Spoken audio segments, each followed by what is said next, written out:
आले तर मनसैनिकांवरती काल गुन्हे दाखल झाले, काय सांगाल? मला असं वाटतं की कालची जी घटना आहे, सदावर्ते नावाचा एक तुकार माणूस हा स्वतःच्या प्रसिद्धीसाठी प्रत्येक ठिकाणी जातो, मराठी भाषेबद्दल मराठी नेत्यांबद्दल सतत वाईट बोलत असतो. कालही मीरा भाईंदरमध्ये येऊन त्याने तशाच प्रकारचं वक्तव्य करण्याचा प्रयत्न केला आणि तो जो प्रयत्न आहे तो आमच्या महाराष्ट्र सैनिकांनी काल हाडून पाडला. आमचं सचिन असेल, हेमंत असेल, आमची सगळीच टीम कालही त्याच्या अंगावर गेली. ज्या पद्धतीने पोलिसांनी आमच्या मुलांना काल दाबण्यात आलं, गळे दाबण्यात आले, सो या सगळ्याचा विरोध करण्यासाठी मी आज पोलीस स्टेशनला आलेलो आहे. खरं तर महाराष्ट्र शासनाने किंवा गृह खात्यानेच सदावर्तेला सूचना दिल्या पाहिजेत. ह्या गोष्टी घडतात का, तो कारण नसताना, म्हणजे कुठलाही विषय असो, सदावर्ते आम्हाला मध्ये आणतो, मराठी भाषेला मध्ये आणतो, सतत भाषेच्या विरोधात काम करत असतो आणि तो या सगळ्या गोष्टी, त्याला मिळालेलं संरक्षण याचा गैरफायदा घेऊन खूप जोरजोरात बोलण्याचं काम करतो. आमची गृह खात्याला आणि माननीय गृहमंत्र्यांना विनंती आहे की सदावर्तेला आवर घाला, नाहीतर सदावर्तेला आता आमचा जो काही पेशन्स आहे तो संपायची वेळ आलेली आहे. एक दिवस येईल की सदावर्तेला रस्त्याने कपड्याशिवाय फिरवलं जाईल, एवढं नक्की. काल तो काय मागणी आहे? आमची मागणी आहे की काल तो जो काही बडबडत होता, खरं तर तो दारू पिऊन बडबडतो की काय कळत नाही, कारण ज्या पद्धतीने काल तो ओरडत होता, बडबडत होता, वकील होता की कोण होता कळत नाही. मला असं वाटतं की ज्या प्रकारे त्याचं बिहेवियर आहे आणि जो तिथे तो बडबडत होता त्याच्या विरोधात देखील आम्ही आता तक्रार केलेली आहे आणि त्याच्यावर गुन्हा दाखल झाला पाहिजे अशी मागणी आम्ही आता नवघर पोलीस स्टेशनला केलेली आहे. अपेक्षित आहे की आज संध्याकाळपर्यंत याच्या बाबतीत योग्य ती कारवाई होईल. नाही झाली तर सदावर्तेला आम्ही धोपटल्याशिवाय राहणार नाही. सतत सन्माननीय साहेबांच्या विरोधात बोलणं, आम्ही तर आमच्या पक्षाकडनं एकही माणूस त्याच्याबद्दल समोरून बोलायला जात नाही. तो दरवेळेला काय घडलं की सुरुवात सन्माननीय साहेबांपासून करतो, मराठी भाषेपासून करतो आणि हे जाणून बुजून तो आम्हाला भडकवण्याचा प्रयत्न करतो आहे. मग जसा मराठी आंदोलकांनी त्याला घरात घुसून मारलं होतं तसं आम्ही मारायची वाट सरकार बघते का? सरकार त्याला समज का नाही देत आहे?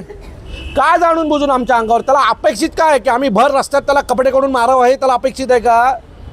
आमचा एकही नेता, एकही कार्यकर्ता सदावर्तेच्या बाबतीत नावही समोर न घेत नाही, पण हा सतत सन्माननीय साहेबांबद्दल मराठी भाषेबद्दल जे काही बोलायचं काम करतोय हे त्याला आम्ही घरात घुसून मारावं या दृष्टीने त्याचा प्रयत्न आहे. म्हणजे आणखी 4 पोलीसवाले त्याला संरक्षणाला मिळतील असं काय त्याचा प्रयत्न आहे की काय, हा आमच्या मनात आलेला प्रश्न आहे. मी पुन्हा गृह खात्याला विनंती करतो की या सदावर्तेला आवर घाला. हा आम्ही त्याच्या अंगावर न जाता सतत सन्माननीय राजसाहेबांचं नाव घेऊन महाराष्ट्रामध्ये वातावरण खराब करण्याचं काम करतोय. जर गृह खाता याला समज देणार नसेल तर आम्ही कायदा हातात घेऊ आणि आमची लाताबुक्क्याची भाषा जी आहे ती त्याला समजावून सांगू. मराठी सक्तीचं समर्थन केलेलं नाही, त्यांचं असं म्हणणं आहे की मंत्र्यांनी सांगितलं की परमिट रिक्षा पाहिजेत, मराठीच पाहिजे. संजय निरुपम बोलतात की परमिट रद्द करू नका. संजय निरुपमाने स्वतःला सांभाळावं असं संध्याकाळपर्यंत तिला येणार आहे असंही आवाहन केलेलं मीरा भाईंदरमध्ये. म्हणून तो जर एका बापाची औलाद असेल तर त्यांनी 4 तारखेला मीरा भाईंदरमध्ये यावं, त्याचं चॅलेंज मी स्वीकारलं. मराठी सक्तीच्या वरून सांगितलं की 15 लाख रिक्षावाले आंदोलन. कुठून आले 15 लाख? अहो मी काल अधिकृत RTO कडनं आकडा घेतला तर आपल्या MMR रिजनमध्ये 4,10,000 रिक्षा आहेत. कुठून आले? दुसरी गोष्ट, यातले 65% रिक्षावाले हे मराठी आहेत. मुंबईतला काही भाग सोडला आणि ठाणे शहर किंवा मीरा भाईंदरमधला काही भाग सोडला तर बाकीच्या संपूर्ण कल्याण, डोंबिवली, ठाणे या भागामध्ये प्रचंड मोठ्या प्रमाणात मराठी रिक्षावाले आहेत. 65% वरती रिक्षावाले मराठी आहेत आणि बऱ्यापैकी जे भैया रिक्षा चालवतात त्याचं परमिट मराठी माणसाचं आहे. कुठून आला हा आकडा 15,000 आणि 4 लाख, 15 लाख आणि 4 लाख? हे सगळं आकडे हे महाराष्ट्रातलं वातावरण खराब करण्यासाठी आहे. महाराष्ट्रामध्ये आमची ताकद खूप जास्त आहे. 15 लाख आकडा सांगून आमची महाराष्ट्रात खूप मोठे ताकद आहे दाखवण्याचा प्रयत्न केला. खरं तर महाराष्ट्रामध्ये सगळ्यात जास्त मोठ्या संख्येने रिक्षाचालक हे मराठी आहेत. तुम्ही पाहिजेल तर तुमच्यापैकी अनेक पत्रकारांनी मागच्या 4 दिवसात आमच्या अनेक मराठी रिक्षाचालकांच्या बाईट घेतलेल्या आहेत, तुम्ही त्यांना ऐका.